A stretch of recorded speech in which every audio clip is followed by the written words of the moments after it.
Because what you were saying about Sartre's freedom, it reminded me of how, like, I'm pretty sure at some point, I don't know what book it would be, but does he talk about how, like, even if you're in, like, a Nazi prison camp, like, you still have that Hmm. freedom? Like, you still have that Yeah. that choice to act however Hmm. you may. And would that extend to, like, you have the freedom to basically, like, interpret your imprisonment? Like, you have that kind of, you can, Essentially, you can basically give it its own meaning? yeah. So, and that this is one of the things that I had originally when I was first getting into Sartre was struggling with, um, as a black person, um, Right. who is, you know, as a black person, and I think most people who might identify with some type of minority group or some type of oppressed group, when they hear the idea that our existence is as free beings, we might scoff at that because our all of our the historicized version of our lives have showed and disclosed something completely different. But I think what Sartre does, and if you kind of want to see this a bit more, I think the works of like Fanon or Beauvoir in the Second Sex um, bring this out in that, like, even in those types of ways that society or social rules try to subjugate different individuals or particular individuals in the world, um, if we're looking and if we're recognizing that these are things that the world is trying to place on us, then we kind of can recognize at the end of the day, no matter what our position is in the world, we are all kind of like free to interpret and define our experience. And I think he talks about the Nazi and imprisonment camp idea, and he's like, yeah, this is when I think if I'm not mistaken, he said this is when I felt the most free. Um, Particularly revealing talking about the fact the revelations he was having and whatnot. And I think Fanon has a similar turnaround when he talks in Black Skin's White Mask about towards the end of the essay on the lived experience of the black man, is that he kind of recognized his freedom, and it's kind of it's a kind of sad story that he runs through, but he kind of recognizes his freedom once he recognizes that one of the layers of his experience as an epidermal subject, as a subject defined by their skin, um, what that identity does is attempt to rob him of the truth of his condition of as a free person, and it's that part of him that he fights for alongside the liberation of the people of his skin, and of all oppressed people. And I think that's something that I kind of recognize in in this notion of freedom, and in liberatory movements in general, is that it's not just for our it's not just because we are a oppressed group. Obviously that is that's the big reason, that's the reason that we kind of are compelled to act. But what it is an attempt to kind of grab our subjectivity back, and take it and kind of like firmly grasp it and take it back and say, yeah, this is who I am, and this is me, and I want to define um, my existence, not let the facticity of my existence define me. Yeah, that is so deep, and I can connect it to the trans experience as well, Hmm. because I can tell you, like, if we want to get, like, personal here, like, Yeah. I back when I spent about 2 years just hiding all of my, like, feelings about it and everything like that, and, like, basically living as a repressed individual, like, completely, Hmm. like, like, and this is why I stress the notion of social repression so much, because Yeah. it's like it wasn't just something in my head doing it, it was my social conditions that caused that to happen inside of my head. So it's like, I even back then, while I was hiding it, I still had this sense, this feeling, like, I think it might even be like this Sartrean anguish of the fact that I could just wake up and do what I want and Yeah. dress how I want and make myself like who I want to be, but I don't. And every day I still conform to this male identity that's been Yeah. imposed upon me like this. Like I felt that even then. And so this whole process of, like, realizing that, like, yeah, this is something that society is doing to me. It's not essential to my being, and I still have Yeah, this choice to go and like define a subjectivity for myself, which I'm now like doing as I yeah, come out and all of this is like it very much resonates with um existentialism, I think. yeah. And I think that's really, I think that's what's really big too, is that, and I talk about this in the paper, is that is that the if we look at the waiter, right, and we talk about how the conditions that are necessary that make a person a waiter, whether you're a person in a town who needs a job and you know a waiter or position is the closest thing you can get or whatever condition that makes you fall upon the idea of being a waiter, um, systems that kind of like reproduce bad faith, right? Like where you're living in this way that you recognize is not you fully embracing your freedom, or you embracing your freedom to the fullest of your capacity.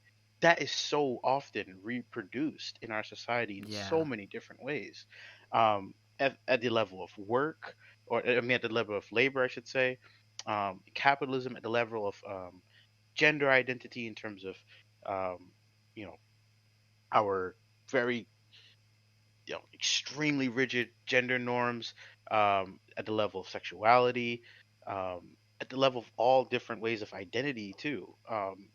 That it's reproduced in so many different aspects in our society that I think there are these social conditions that reproduce bad faith, um, and I think that's what's so terrible. I think about our world. Is that like aside from all the explicitly bad things and violent things that we do all the time, is that we kind of like reproduce ways that make people experience themselves in these kind of complacent ways of being. Like and if I kind of have to give my own like personal story, Yeah. as a black person, um you know growing up in like a city or whatever, uh, I've had experiences where my uh, being defined, um, who or what I could be. I remember I was applying for high school, and I wanted to go to one of the best high schools in my neighborhood. And it was the only high school I wrote a letter for. It was the only high school I wrote a letter for. Um, and I'm glad I didn't end up going, but it was the only high school I wrote a letter for, and we sent it, and I sent in an application, and I never heard from them. I heard from all the other schools that I applied to, um, and my mom called the school district and say, hey, my son hasn't heard from these people. The district told me back, oh well, where does he live? Not my name, not what school I go to, not anything, where I live, um, in the type of neighborhood that I live Right, in. yeah. And she after she said that, she's like, "Oh yeah, well he didn't get accepted." Wow. Um, and it was in that kind of moment that I think that was one of the big first moments in my life that I had ever kind of experienced the world trying to define um, me and my potential, essentially. Because I knew who I was, and I know who I am now, right? Like I Yeah. knew I was a intelligent person. I knew I could do well at this school if I wanted to. Uh, but the very the very idea that someone who is of my skin color or whatever um, can take on this kind of position, or someone who comes from where I come from, right? Can take on this position is immediately challenged by the norms that we set and that we reproduce in our social institutions. And I think that's one of the big things that I got when I first read Foucault. One of my favorite works by him is the Truth and Power interview that he has. Um, it's in the I think it's in the Knowledge and Power book. Um, but he talks a lot about social institutions and how they reproduce a kind of knowledge for individuals and for the rest of society.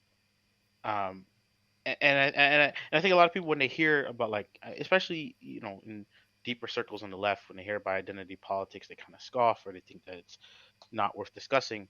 But I think when you're talking about it at the level of lived experience, the way you just did, and the way I just did, we reveal something very, very important and very, you know, very, I think, instrumental at addressing the ills and the social ills of capitalism is, how it affects identity groups. Yeah. That's how I think identity politics should be handled. And I think that's why I've come to really love phenomenology so much. Is that I think it's one of the only philosophical positions that kind of really pulls out identity and does it in this very, very, you know meaningful way, without even directly trying to attach itself to a political position or political um, ideology. Because if you read something like Fanon's essay on the lived experience of the black man, or just even the introduction of Beauvoir's The Second Sex, there isn't an immediate connection to a political position. It's just, this is what my life is like as a subjugated individual, um and this is what I want my subjectivity. I want to live basically like the privileged. To kind of put it in simple terms, I want to live like the privileged, and not in like the sense of revenge, but in the sense of the fact that what the privilege has, what everyone else should have. And I think you can find the universal through the particular in these ways. Yeah, yep, yeah, and that's really, really big, and that's something that Fanon talks about a lot. And his version of the dialectic, I'm trembling saying that online. His version of the dialectic is about the kind of relation between the universal and the particular. So like he in Black Skin White Mask, he talks about the Malagasy people and the Senegalese and the Algiers and the